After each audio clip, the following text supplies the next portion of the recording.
de Arregua e Chaves. Esta fixo usted? Fixo ele.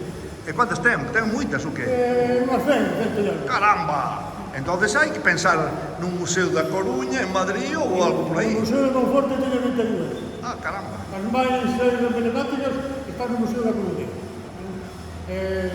Claro, prácticamente as que anduveron por Galicia tiñas todas feitas. As que anduveron por Galicia. Foi as que máis tal. Sobre todo as de Monforte de Vigo. No Vigo en Orense. É que, como ve usted un día como hoxe, por exemplo, usted e o Carlos, que lle parece este acto? Bueno, pois son días de festa para nós. Por lo menos recordas un pouco o que foi. Aí tiene usted al señor Bellano, es el presidente, fue el presidente del Museo de la Fundación de los Ferrocarriles Españoles. Es gran aficionado, gracias a él,